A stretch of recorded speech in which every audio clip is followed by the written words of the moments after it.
Yep. Oh man.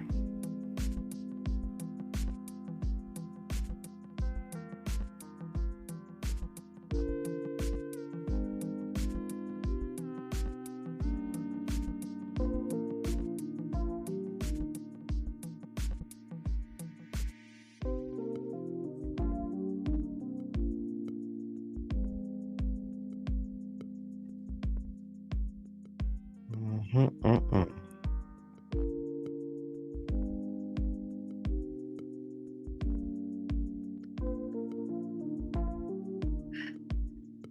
Yo, how y'all doing? How are you doing? Welcome to Risky Behavior. I am your host, Schmelly, and this is Risky News. Um, Today, I'm bringing you a very horrible story. If you click this video, I'm sure you read the title. That there was a girlfriend who killed her boyfriend's daughter with the help of the family dog, Rottweiler to be specific. And I don't know if anybody's heard of this story. It's very horrible. I usually don't do a lot of news stories, but this one was too terrible for me to ignore. So it says here that Florida woman allegedly ordered Rottweiler to attack 9-year-old girl, now faces murder charge.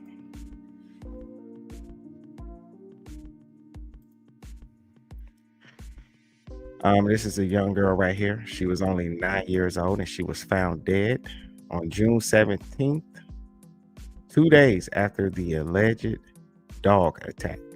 Her name was Jamaria Sessions. Very young. That's a baby, man. And what happened was she was living with her father. Now he wasn't at home at the time, and she was left in the care of his girlfriend, who apparently has been abusing her, beating her. And on this night, she sicked the family dog, the Rottweiler, on this young lady, and now she is no longer with us. Now it says the alleged June Rottweiler attack was caught on the family security camera recovered by Florida police. In a series of clips described by investigators in the 10-page arrest affidavit obtained by People, Tyshael Elise Martin, and I'm hoping I'm saying that lady's name right, is allegedly seen holding the leash of the dog and encouraging it to bite 9-year-old Jamaria Sessions as the girl lay on the floor. Martin later allegedly kicked Jamaria to the floor and grabbed the child by her hair, pulling her toward the staircase and repeatedly striking and shaking her, according to the footage described in the affidavit. I would hate to have to be the person to look at something like that. Oh my God. I'm fixing to kill her, Martin says per the investigator's transcription. On August 28th, detectives arrested the 34-year-old on charges of first-degree murder, aggravated child abuse, and child neglect in connection with the death of her boyfriend's daughter who lived with her, according to the Lake County Sheriff's Office. 2 days later, Jamaria's father, Luan Sessions, was arrested and charged with aggravated manslaughter of a child, according to police. And I'm going to show you some articles next as to why he was arrested. And I got a video to watch as well. It was not immediately clear if either had entered a plea or retained counsel, although Martin appeared in court for the first time August 29th, according to law enforcement. And this is Martin. And I don't know why, but when I see mugshots, I am never shocked. They always look like a murderer to me.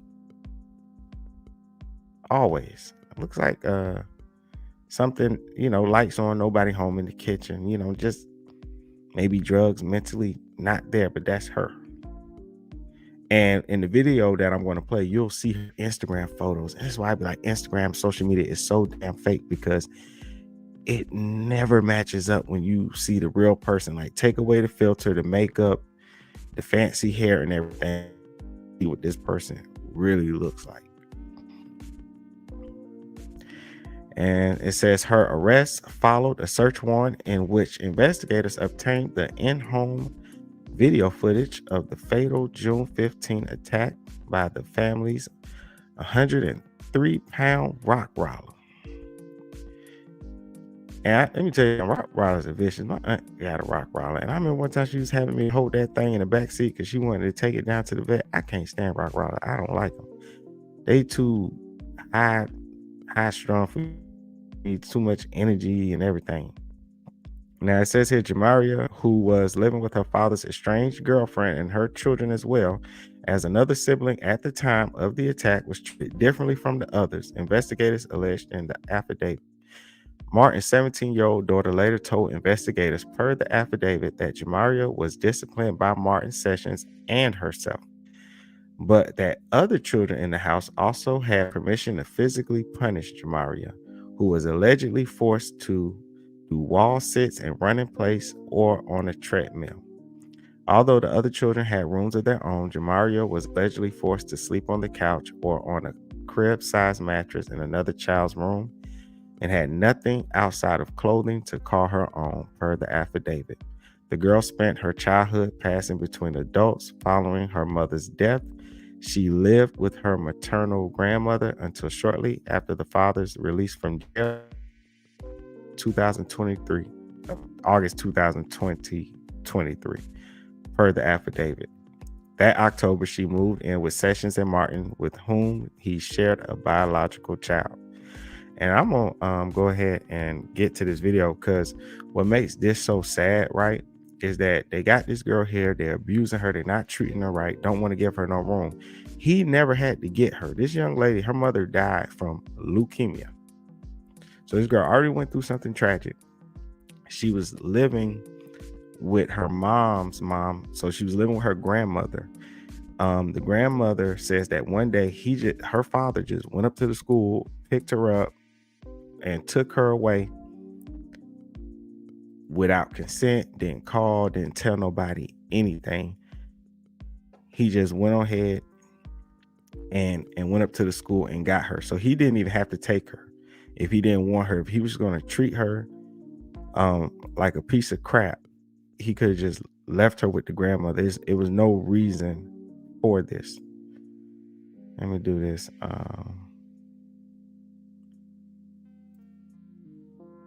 All right, let's say share screen.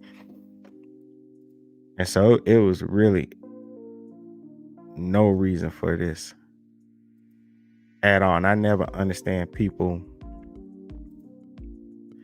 who go and get children that they don't want just to abuse them. It's just downright evil, is what it is. Let me mute this right there. Okay, so this is the video. They put together a nice little video, law and crimes sidebar about this whole thing. Weeks since 9-year-old Jamaria Simmons was found inside her Montverde, Florida home, naked and unresponsive.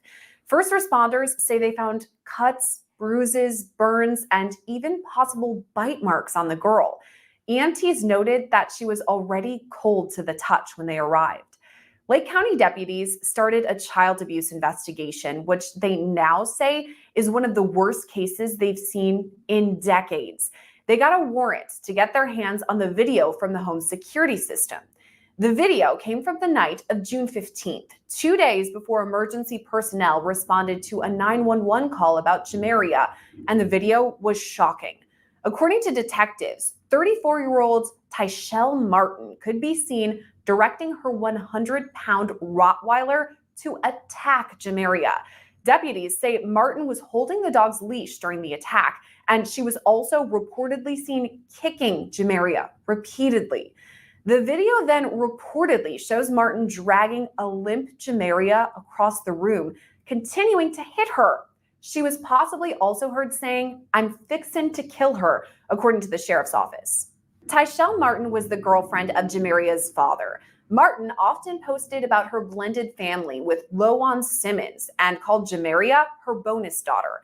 In fact, in January of this year, Martin posted a photo of Jamaria, who she often called Mary, for her last birthday, saying, "May 9 be great to her," with a heart emoji. Also posted on the social media was a photo of her pet Rottweiler. Now, according to social media posts and to neighbors, Jamaria's mom had recently died from leukemia. Officials with the sheriff's office said that at the time of Jamaria's death, they couldn't officially declare it a homicide until the autopsy was complete. But now, weeks after her death, we know the medical examiner concluded the cause of death was homicide due to complications from multiple blunt injuries to her head, body, and I just got paid $60,000 for my car crash from using this app on my phone. And I don't know if you could see this, but it's called the Case Connect Compensation Calculator right here. extremities, in addition to burns on her right foot. Based on the autopsy results and the new video, deputies arrested Tyshael Martin just this week, and now she's charged with 3 felonies. It is a warrant that was issued for 1 count of first-degree murder, 1 count of aggravated child abuse, and 1 count of child neglect. You indicated that you intended to hire a private attorney. We're waiving appointment of the public defender's office. Is that accurate? I already have a private attorney. You have a private attorney? Okay. So he or she will file paperwork letting the clerk's office and the judge know that he or she represents you. I didn't see any paperwork in the court file as of yet, but your lawyer will file that so that the records get updated. And then You can just hear her talking, and I wouldn't even let her watch the family pet, let alone a child. And so we gotta know, and I can't wait till we get to with the father, because at first she was the only one arrested and the father wasn't arrested. But when you see the father and stuff, you kind of get a only he would allow her to watch a child. And it's crazy. And I'm telling you, she all on social media pretending like she loved this girl and everything, trying to cover up her dirty deeds, sitting there abusing a child and then teaching her children to be abusive. As I read in the article before, that the other kids were taught and encouraged to abuse this young lady and beat her and discipline her as well. I'm sure he or she will come to see you. Because of the seriousness of the charges, Martin was automatically denied bond. According to text messages and interviews, deputies determined that Jamaria was often punished with physical exercise, like prolonged wall sits and having to run in place with her arms raised. She was also allegedly hit with various different objects, kicked, punched, and even pinched. Now on to what we know about Rottweiler Sessions, that's Jamaria's father. It seems like he wasn't at the home the night of his daughter's death, having flown to California, according to Martin. She told deputies during the initial investigation that the rest of the family was supposed. Look at her. This is how she shows up on social media. It's all be fake, it all be a facade. It is not real at all. And you would see that, right? And that's in the public eye. And you would see that. You would never know the monster hiding behind that mask, hiding behind closed doors. To go meet up with him. But as it turned out, Sessions was also recently behind bars for an unrelated crime. Weeks after Jamaria's death, the 26-year-old was arrested on an outstanding warrant from another Florida county. He'd spent 3 years in prison on drug charges prior to all this and was wanted allegedly for violating his probation. Jamaria's maternal grandmother told local news outlets that she'd been going through a custody battle with Jamaria's father over who would be the one to have custody. She says after Jamaria's mom died, Jamaria had been living with the grandmother until one day Sessions picked up Jamaria and her 5-year-old sister at school without consent, and they never went back to their grandmother's home.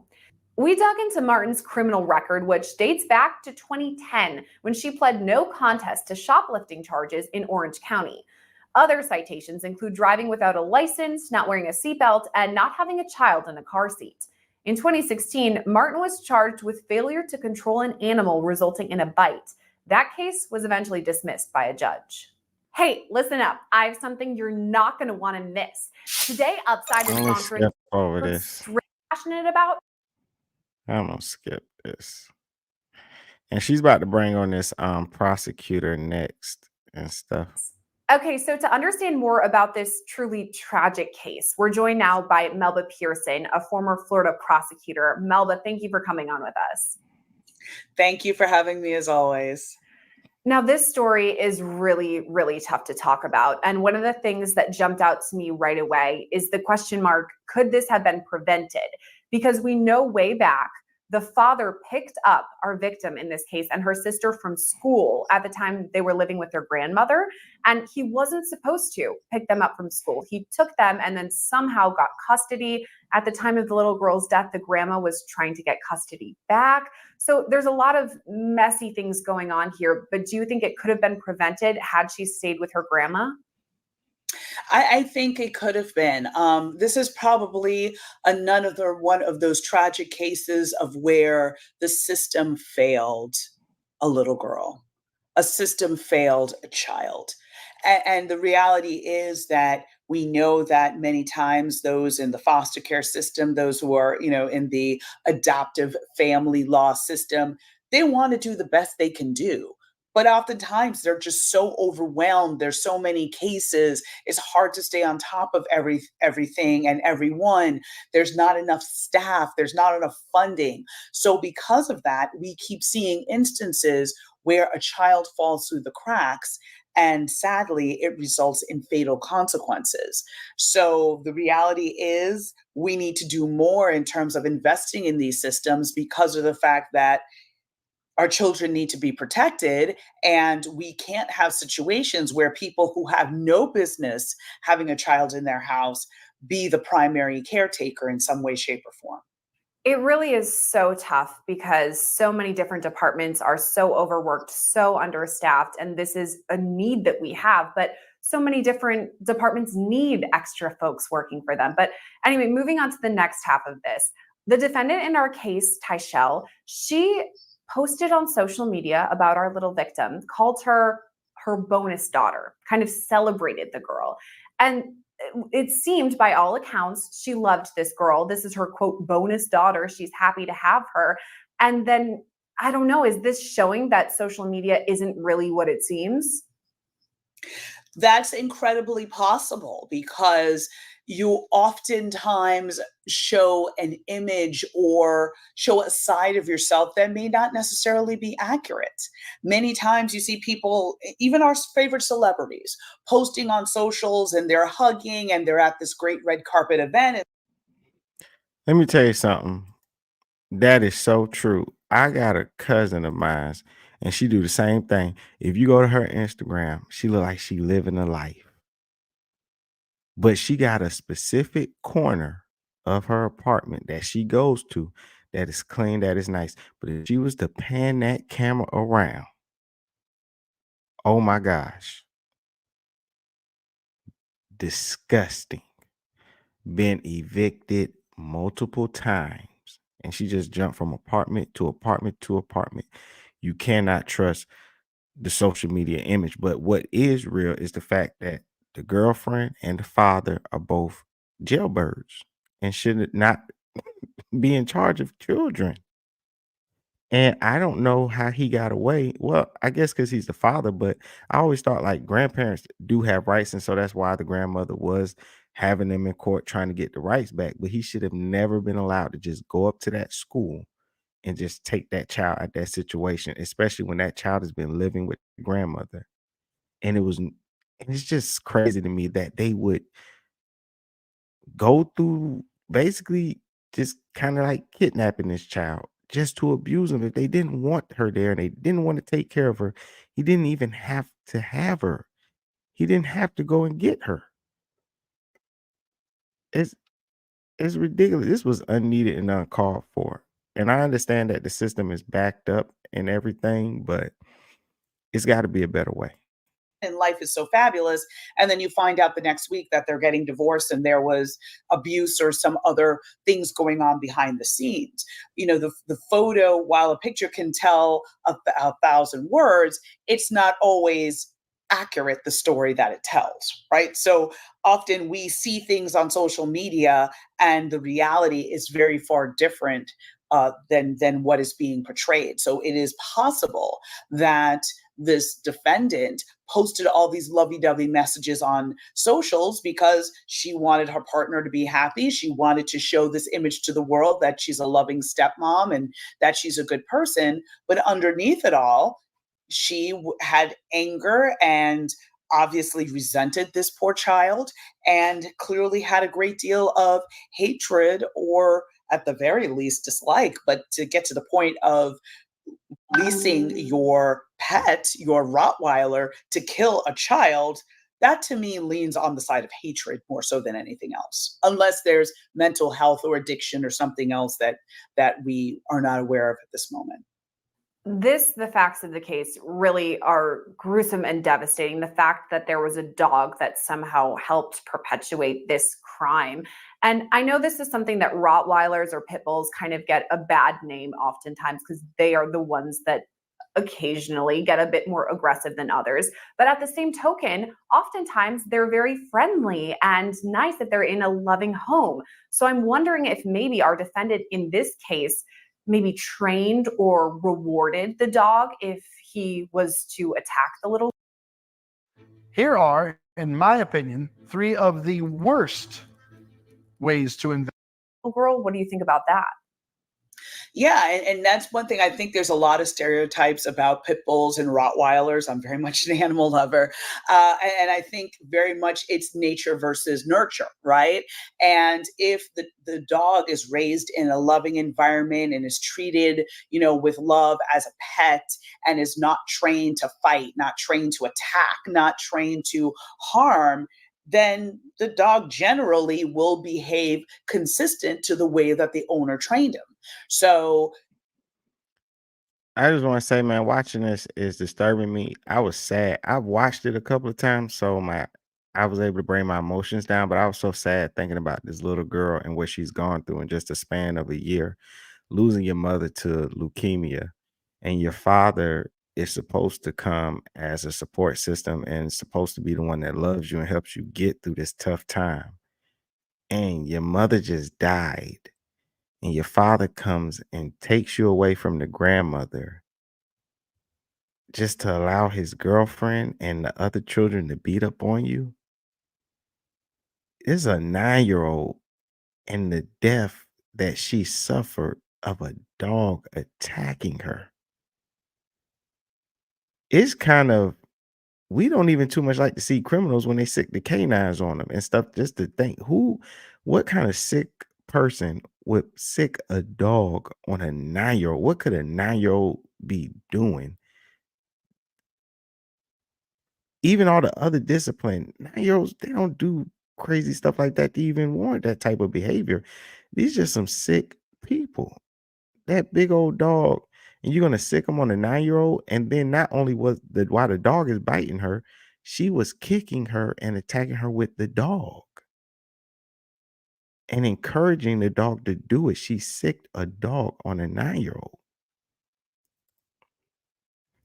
in a situation like this, it leads me to believe that either the dog was trained to attack, whether it be for self-defense purposes, whether it was for dogfighting purposes, we don't know. But I think there was something in the training that allowed the dog to be able to be triggered to attack and maul this little girl. It's usually certain types of breeds, if they see you as part of their quote unquote pack, as part of their household, they're generally not going to turn on you. So in order for her to get, her being the defendant, to get this dog to turn on the child, this either had to have been something that she had been training the dog to do over time, or again, the dog had a more violent nature based on the way that it was nurtured. And that's how this horrible tragedy came to be.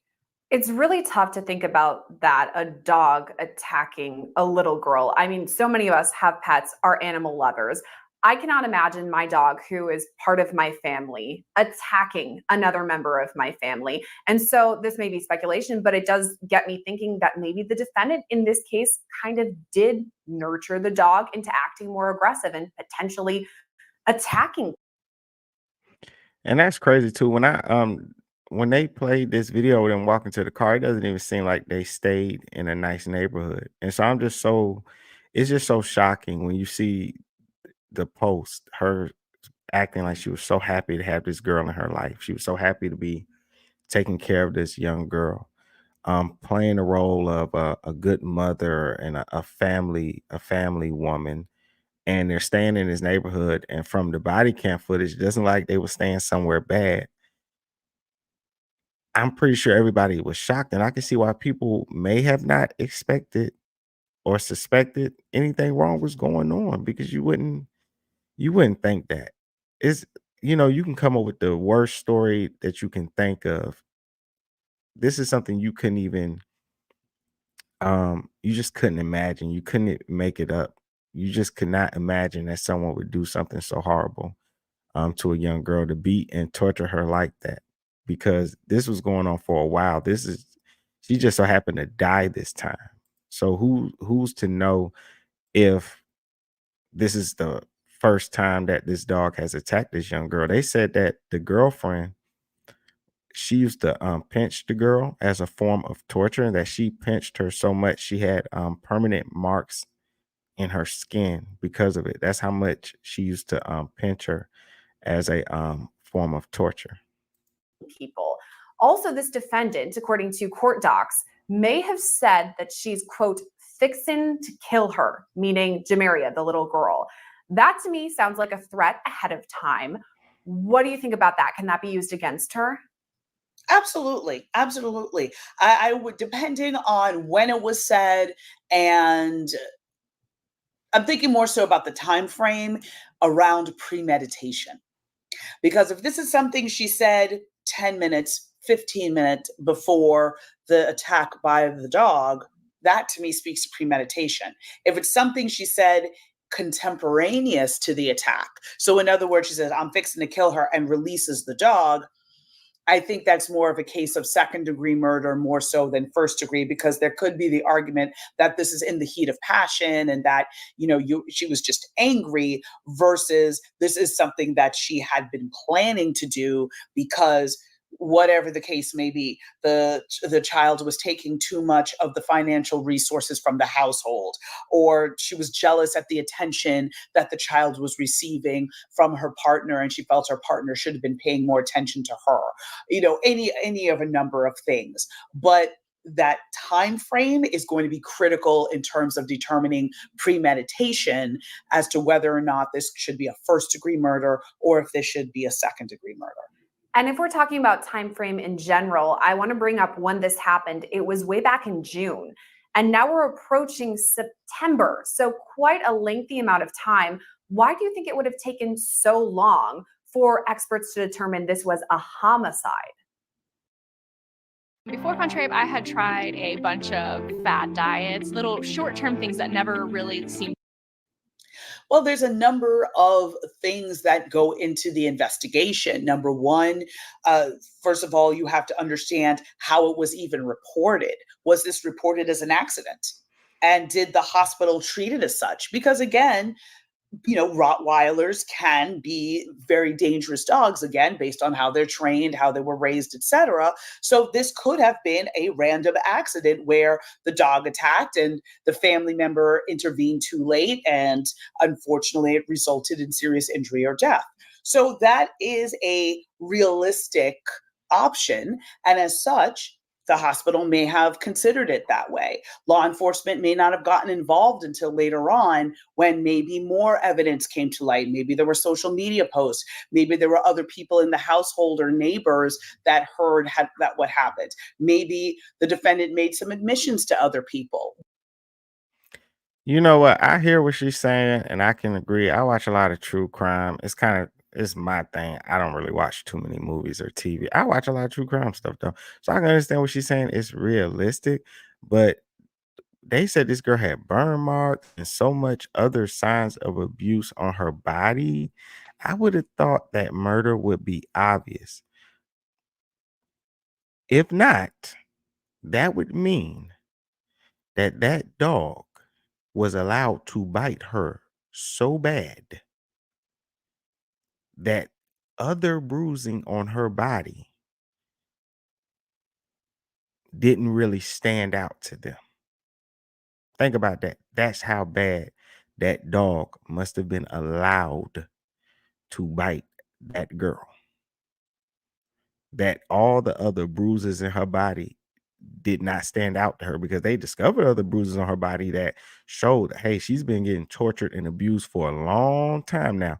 But that's how bad that dog was allowed to bite on her body. He's- It's a sick world we live in, I'm telling you. Whatever the case may be. As all of those facts started to come to light, now law enforcement, as well as the prosecutor's office, are able to put together a case and then be able to build from there.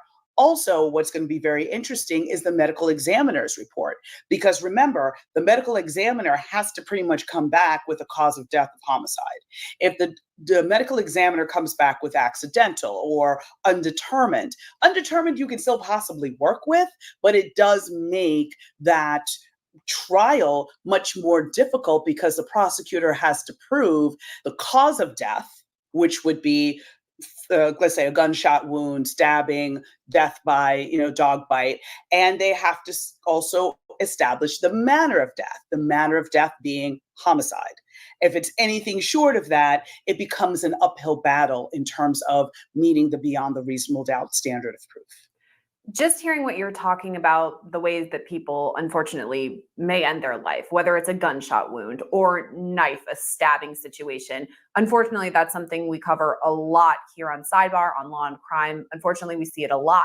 But I have yet to see a dog attack, especially on a little girl, if that is the way that she actually died by this dog. And that also kind of gets me thinking, because this took place in Florida, where we know death penalty is still kind of on the table. We just saw recently this week, Wade Wilson himself was sentenced to death. So in the most heinous of crimes, it's possible that prosecutors may seek it. And I'm wondering, just based on the severity of this, that she is a little girl killed by a dog at the hands of her father's girlfriend. What do you think? Would prosecutors consider pursuing death penalty? I think they will consider it. I don't know that this is a death penalty case. And let me tell you why. While this is heinous, atrocious, and cruel because it's a child, there may be too many arguments in terms of why or how this happened. Did the girlfriend have mental health issues or addiction issues that may have led to this? The fact that she's a child is an aggravator, and that could lead to the analysis that a death penalty is appropriate. But the fact that the manner or the cause of death was by way of a Rottweiler, I don't know. I feel like there's still that argument that can be made that this was an accident or something along those lines. I think it might be a little too murky to add the death penalty to it. I still think you could charge first-degree murder and waive death, which could still expose the defendant to a life sentence. So, that is an option. Or if they decide to go with second-degree murder, again, a tactical decision, because in Florida, a first-degree murder requires 12 jurors. A second-degree murder requires 6. So depending on how the facts shake out and the totality of the evidence, a prosecutor may make the decision, you know what? I'm going to file this as a second-degree murder because I think I can easily overcome the threshold a little bit better than having to try and convince 12 people. And certainly 12 people to the point that they're going to vote for death. So that's why I think it would be a first-degree murder waiving death or a second-degree murder. That's kind of where I think this is going to land. We'll see what happens. That's why I wanted to talk to you, because you are in Florida and you're a prosecutor, so you know what you're talking about. As far as charges, though, we know the defendant in this case is the little girl's father's girlfriend. So kind of a tangled web there a bit. But I'm wondering about her dad.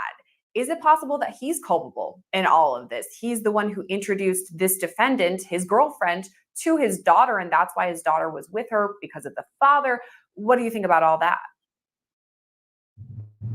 Switch to Square and join over 4 million businesses worldwide. I think another legal answer, it depends, right? Because I'm sorry about all these ads. I swear it was not this many ads when I watched it the first time. This is crazy. did the father know that his girlfriend was abusive towards his daughter? That's the beginning, middle, of end of it. And most of the times we've seen so many situations where, the girlfriend went to work and then the boyfriend was harming the children while she was gone. And she had no idea because she was at work all day, right? That's why it's so important to vet who's in your house and who's taking care of your child. Because just because you're in a relationship with someone doesn't mean that they're going to love your kids and they're in your extended family the same way you do. So it's very important to really have a sense of who you're bringing into your house and who you are allowing your children to be around. So it is possible he didn't know her violent tendencies, but we also have to consider the other side of it, that he did know and that he was either condoning it or turning a blind eye, or even worse, encouraging it. Again, further investigation will have to speak to that. But again, if you have a situation where My money is on he did know. Ain't no way. Look at this beautiful young lady right here. Your daughter, that's supposed to be baby girl right there. Ain't no way in hell he didn't know. this poor victim had been with her father in the past. There'd never been any issues. The school had never reported seeing bruises or any behavioral issues that could lend itself to maybe there's abuse or something going on at home. And then all of a sudden this happens. Well, then it may mean that the father is less culpable and really didn't know what was going on. I hesitate to necessarily judge him until I know more of the facts, but I will always caution people, if you are dating and you have kids, you need to know who's in your house. You can't just bring any old person around your kids, even though you may be in love with them, even though things may be so great. You really have to protect your kids because it's your responsibility. And now this is a father who one would think is grieving deeply and thinking he made a very, very poor choice of partner because now he's lost, someone very precious to him. Any way you spin it, this case is tragic and devastating. But Melba, thank you for coming on and kind of explaining us a bit more about this case.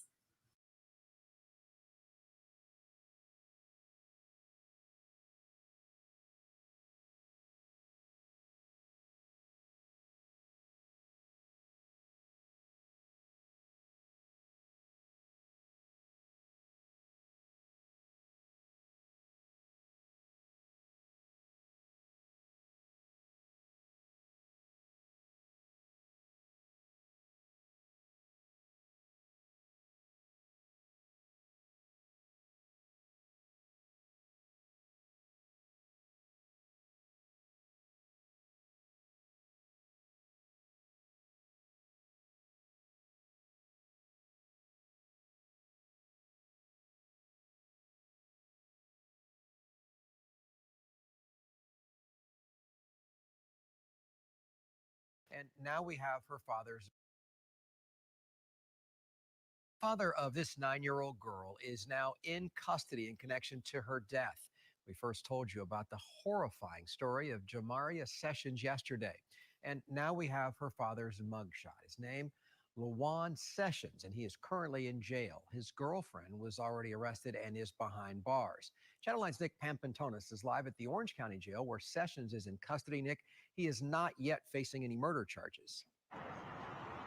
No, and unlikely to at this time. It's believed he was not at home at the time of Jamaria's death, but he is accused of failing to stop the abuse that his girlfriend was hurling at her constantly. And at times, he's also accused of participating in it and encouraging it. It is a warrant that was issued for 1 count of first-degree murder, 1 count of aggravated child abuse, and 1 count of child neglect. 2 days after the arrest of his girlfriend for his daughter's murder, Lawan Sessions stared down the camera at the Orange County Jail as his mugshot was taken too. Deputies are charging him with aggravated manslaughter of Jamaria Sessions, who they say was tortured to death through a combination of dog bites, kicking, punching, and more back in June. Several episodes lasting up to an hour caught on security cameras inside their Montverde home just 2 days before Jamaria passed away. You've seen a lot of cases. Right. Where does this one stack up?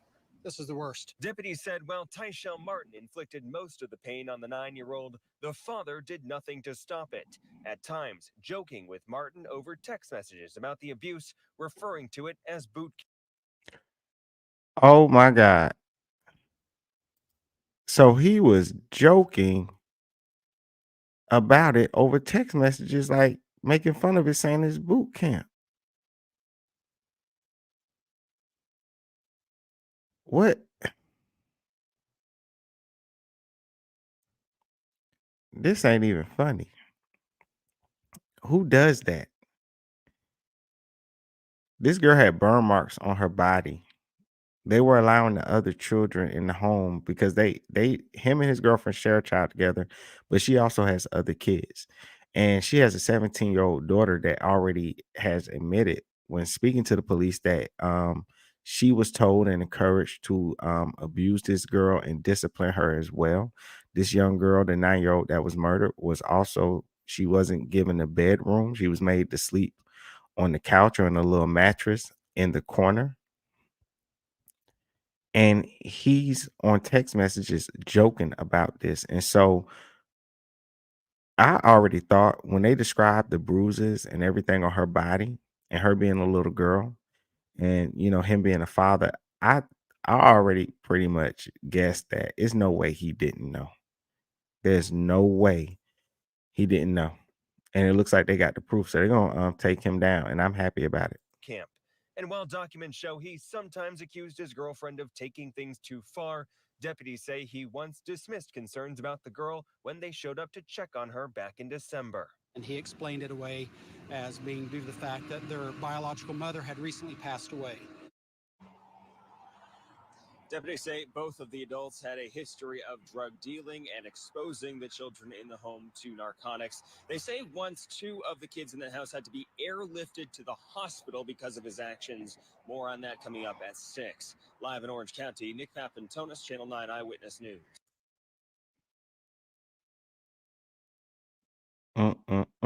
So we went into the Sorry, guy. We don't want to talk about the election right now. Anyways, it says the father of 9-year-old Montverde, I don't know how to say that, to be honest with you, girl who deputies say was tortured to death back in June, was arrested Friday in connection to the child's murder.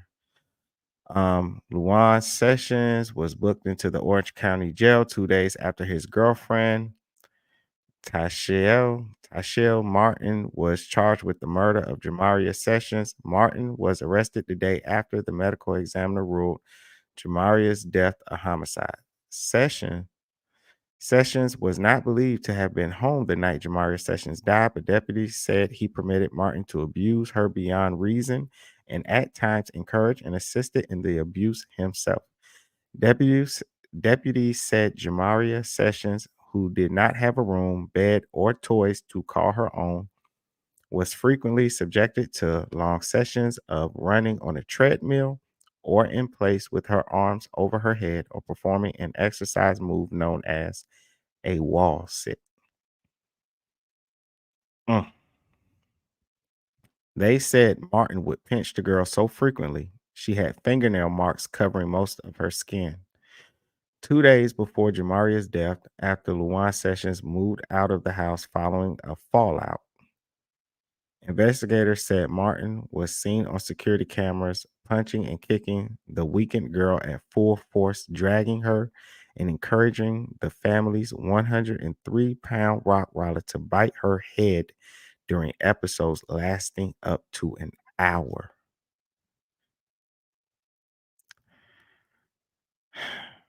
You know what's crazy about this?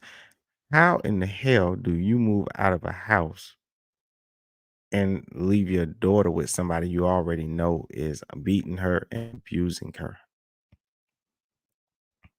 You just gone. You just leave her. Like, they said she was also heard uttering the sentence, "I'm fixing to kill her." Martin was alone with Jamaria Sessions in a room the night she passed away. She claimed to be asleep the entire time, but deputies said that wasn't true. Reports show that Luan's charges stem from statements made by family members and a series of text messages between him and Martin. He and Martin often joked about the abuse, made comments about boot camp, and creating a torturous environment in which Jamaria would suffer long sessions of extreme exercise and extreme physical abuse, far beyond the traditional corporal punishment. His arrest affidavit reported.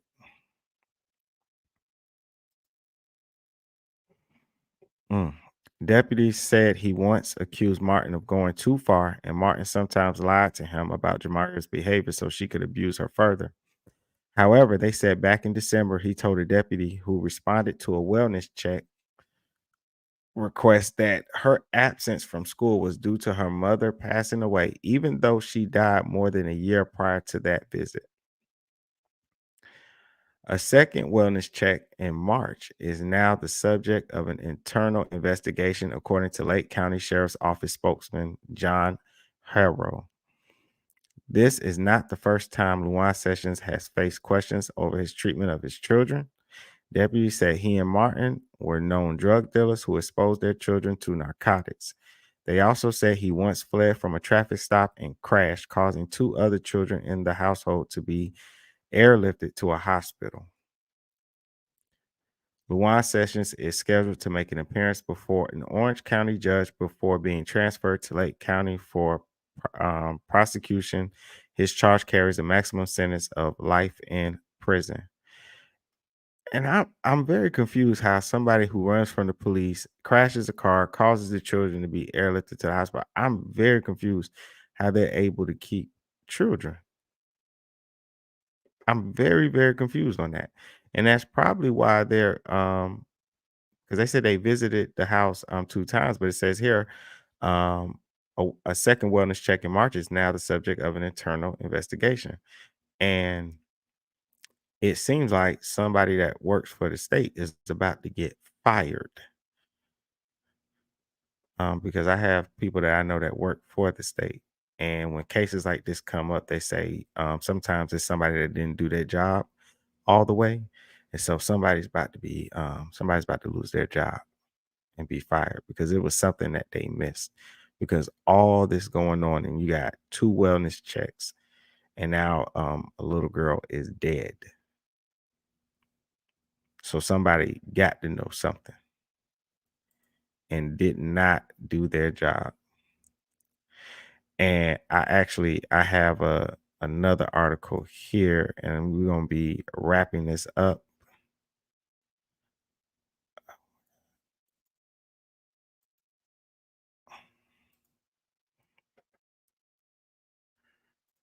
Let me see. Okay, share screen. And forgive me, y'all. This is my first time doing the live,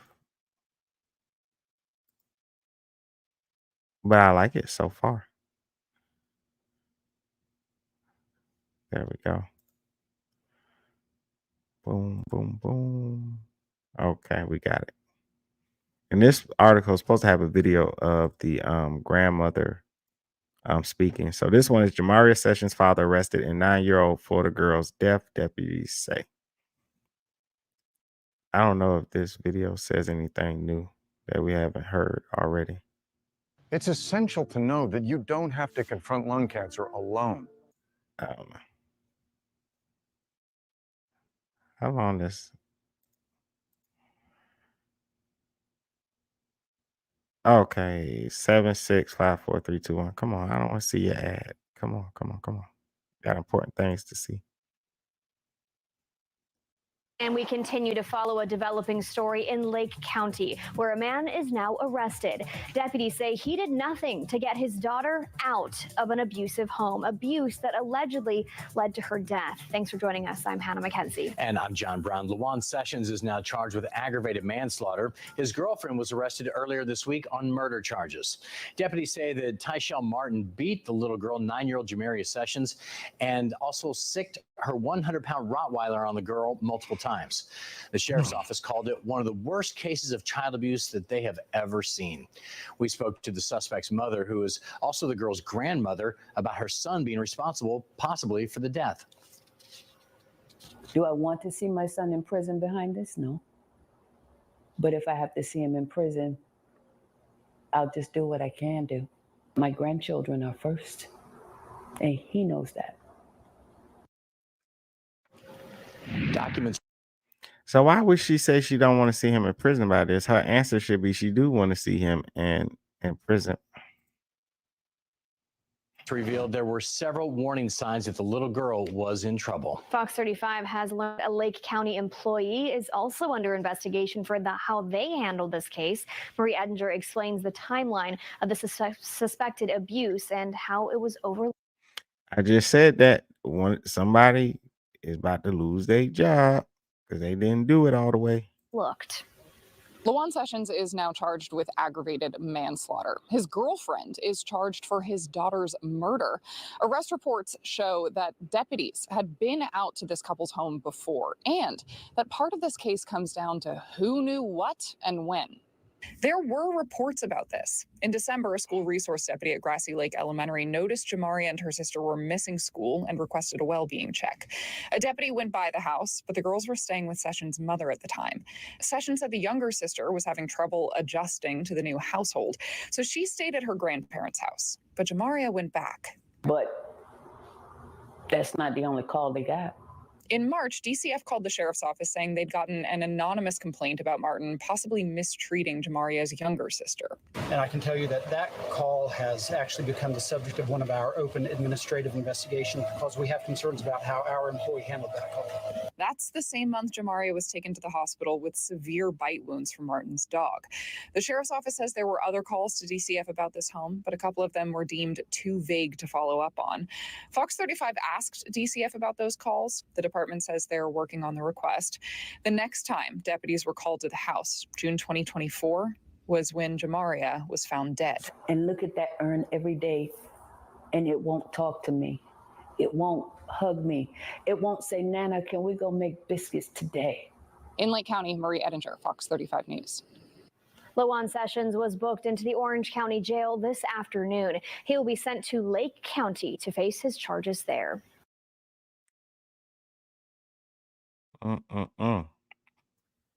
Let's see here. The father of 9-year-old Jamaria Sessions has been arrested in connection to his daughter's brutal death. The Lake County Sheriff's Office announced Friday.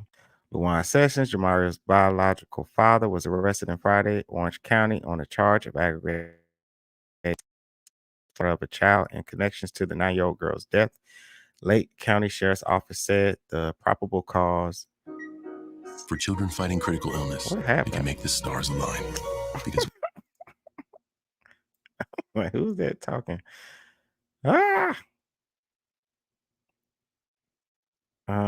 probable cause statement leading to Lawan's arrest was not immediately available. Fox 35 has requested it. And that is him. That is him. I think him and this woman, they really, really lost a battle to drugs. It seems like those kids should have been, like all the children should have been removed from the home. Because even though they might not have been hitting all the kids, but if you're getting your other children to hit and beat up on their siblings, that's still you abusing them to me. Because I don't think children think to beat and abuse other children. So if you're forcing other children to abuse one of their siblings, to me, they were abusing all the kids. One of them, just some of them inflicting it, and then some of them getting the punishment, So I to me, they're abusing all their kids. And it's crazy to me that nobody with the wellness checks, all the signs. This dude crashed a car that injured two of the children that had to have them airlifted to the hospital. Somebody dropped the ball. They really did. Let's see. Here it says Lawan's arrest comes one day after his girlfriend, Tyshael Elise Martin, age 34, was arrested and booked into jail on charges of first-degree murder, aggravated child abuse, and child neglect. According to the arrest report, home surveillance video allegedly showed Martin encouraging the family's 103-pound dog to viciously attack the young child in mid-June, who was often the victim of Martin's alleged abusive behavior. And she really has no excuse, because if it really was an accidental attack and maybe you say, oh, well, the dog went crazy, she still didn't even take her to the hospital after that. She just laid her in the room. She just laid her in the room. This fall. She just laid her. Let's see. Young Jamaria was seen on camera lying disoriented and motionless outside before being brought inside, where she was allegedly kicked, dragged, pushed, and abused by Martin, the arrest report said. Is this Today on child abuse allegations. His girlfriend is already behind bars. nothing? I think we've seen that. Tyshael Martin makes first appearance after murder arrest. Okay, so Jamaria was found unresponsive at the home on June 17th and later died. Officials noted she had multiple abrasions, bruises, burn marks, possible bite marks, all in various stages of healing, according to the arrest report. That's because they were abusing her over a long time. So she had new and old wounds. Earlier this week, the medical examiner released Jamaria's autopsy report. It found that she died from multiple blunt force injuries to the head, torso, and extremities, as well as a thermal injury to her right foot.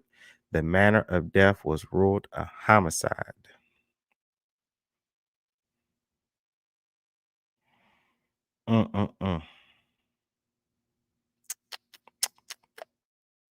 Detectives suspect pattern of abuse. Let's see. Jamaria and her younger sister had been staying with their grandmother, Althea Chenault. Their mother, Tadrina Dort, died of leukemia in September of 2022. I already knew something was going to happen. I kept saying it was going to happen, said Chenault. Dort had tried twice to get injunctions against Martin, citing ongoing violence, threats, and harassment.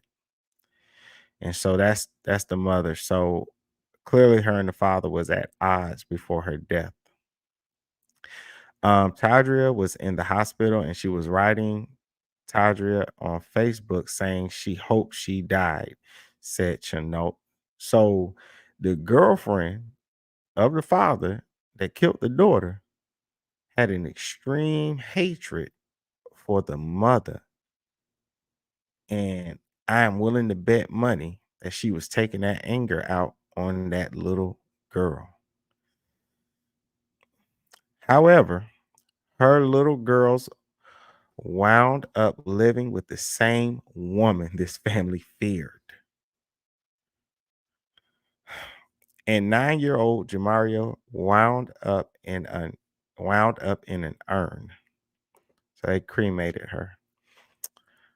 I'll look at that urn every day, said Roxana Payne, Jamaria's paternal grandmother, and it won't talk to me. It won't hug me. It won't say, Nana, can we go make some biscuits today?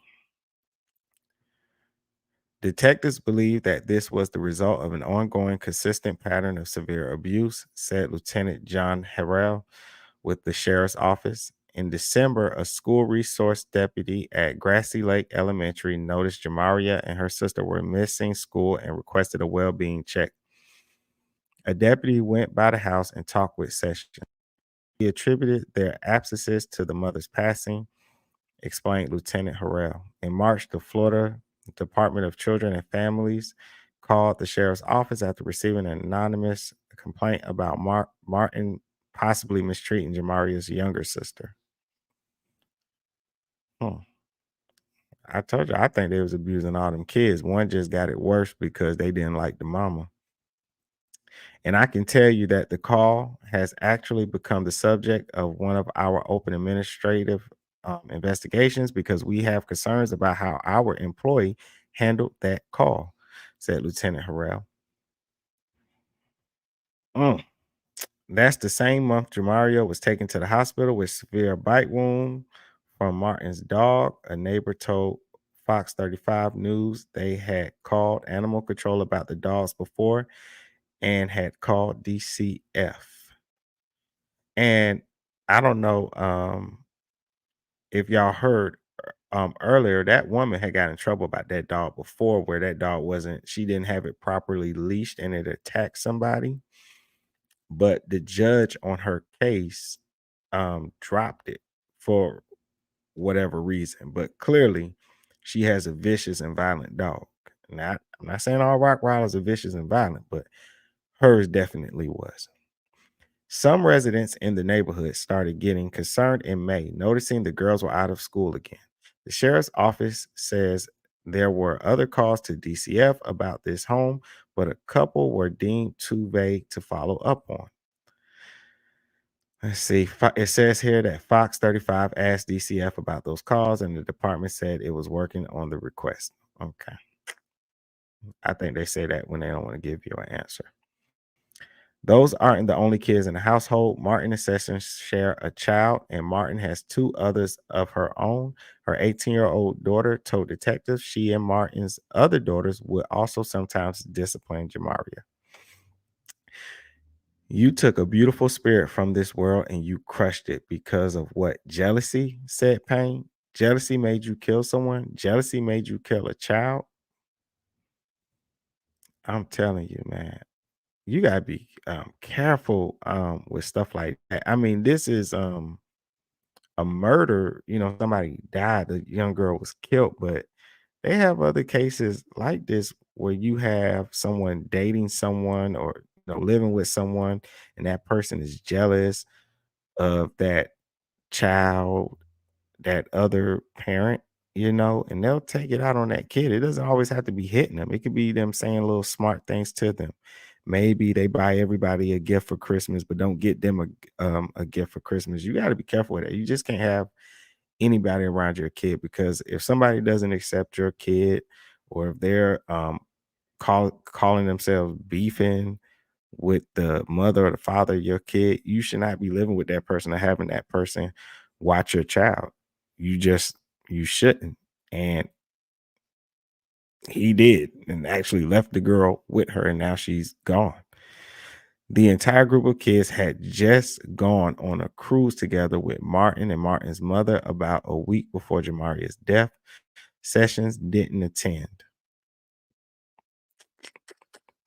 An affidavit explains he was in the midst of an affair with another female who subsequently became pregnant with his child. It is unknown if Tyshael Martin knew of this affair.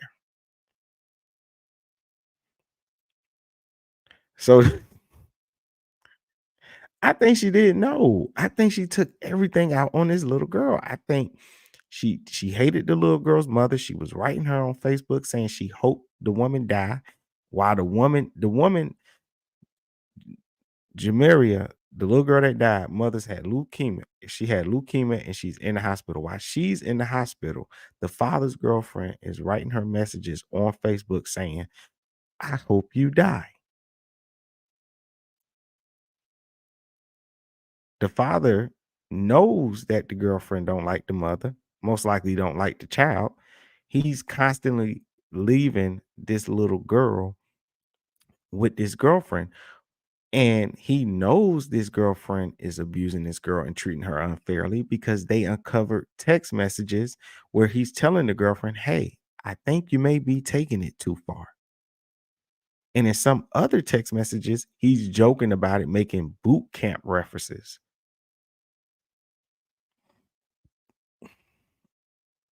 And he's gone again, and he's having an affair, and he's having another baby with somebody else. I guarantee you she knew. It seems to me she knew. And she's taking it out on the little girl.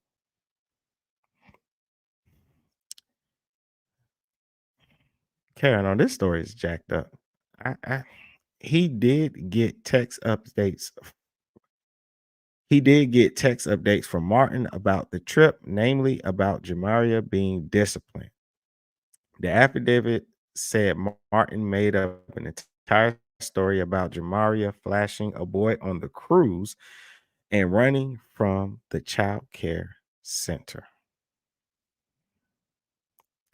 So there's another thing too that is very crazy about this story is that the girlfriend would make up stories to give herself a reason to beat this young girl.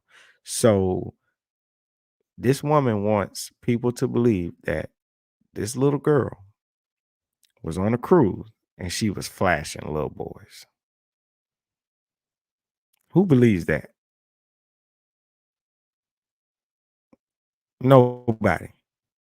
But this is what she would do. It could be anything. She had attitude when she came home from school. She would make up reasons to beat this girl.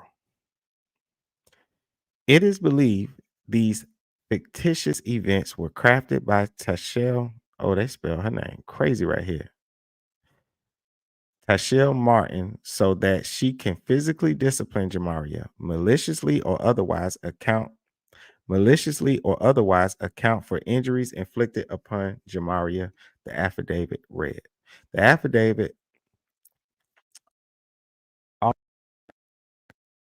treated Jamaria differently from her biological children.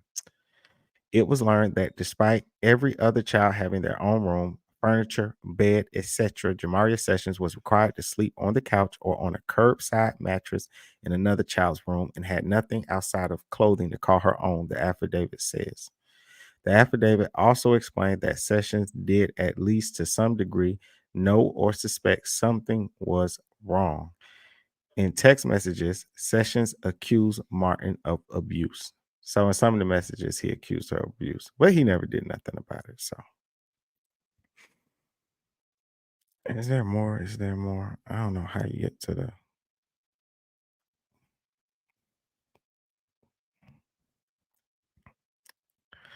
I don't know. I don't want to read no more of this anyway. It just makes me sad.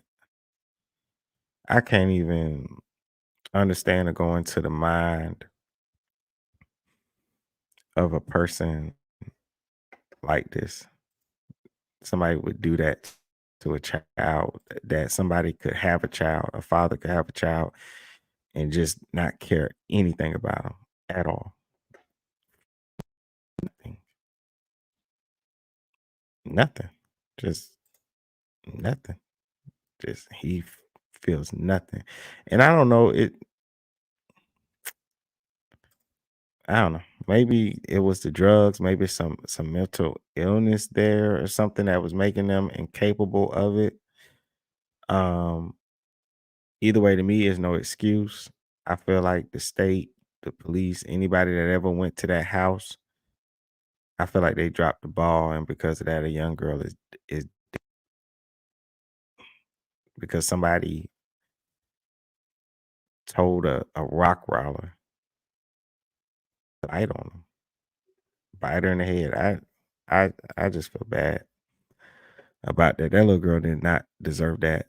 First her mother passes away, and then she had to go through that. And that guy, he didn't even have to. That guy didn't have to keep her. That little girl was fine at her grandma's house. Grandma would take her to school, pick her up from school. If you don't want a kid, just leave them where they at. I never understood that about people. I've seen other news stories of I was watching this news story one time. It was this lady. She had 3 kids and she drove her car into the water to drown. And the reason she did that is because she was dating a guy, and this guy said that he was moving to another state and she wanted to join him. And he said, well, hey, if you're going to join me, you can't bring your kids. I don't want any kids.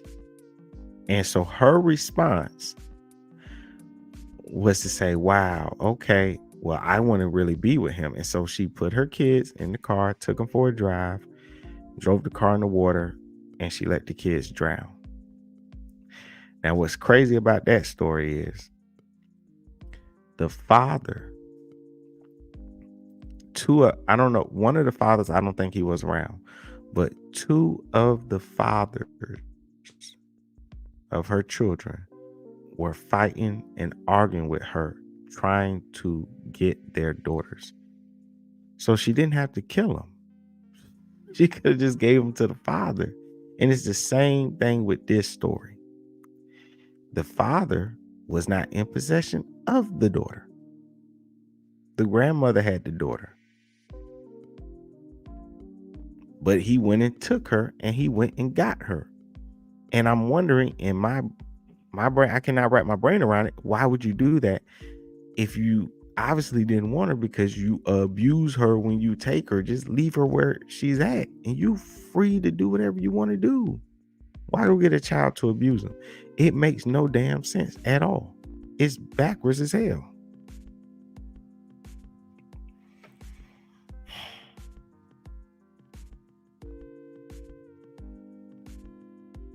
You know what? After this, I gotta go meditate.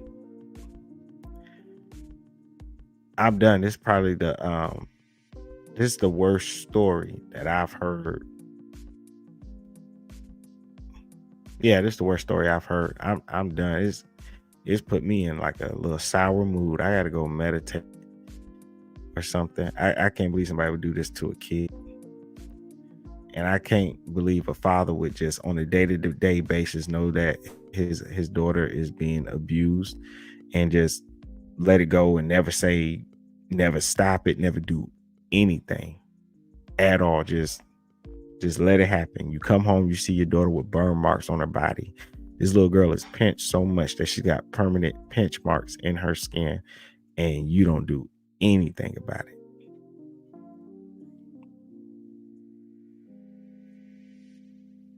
And trust me, when you're a parent, you be about to take somebody's head off if they touch your child. If they yell at your child, you be ready to take them out. And this guy knows what's going on, but I mean, they arrested him. They got him for manslaughter, and that's a good thing. They can go ahead and get him up out of here.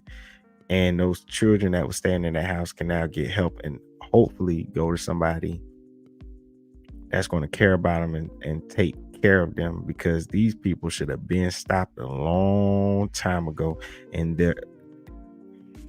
they should have been stopped.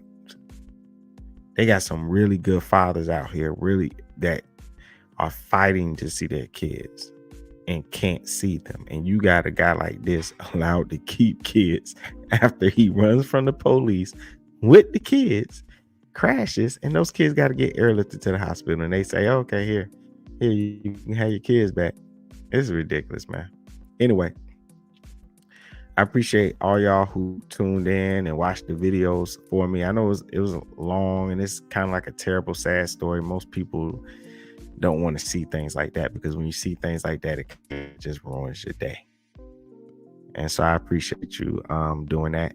If you're not subscribed, go ahead and subscribe if you would like to. Make sure you hit the notification bell, thumbs up the video, share it with somebody, tell a friend. It's a shocking and sad story, so I appreciate all those who stuck around to look at it, because I know how it is sometimes, especially on a Saturday. You want to see something that's going to be fun, funny, make you laugh and stuff. And stories like this sometimes just drags you down, because it's hard to believe the evil, the straight evil in some people.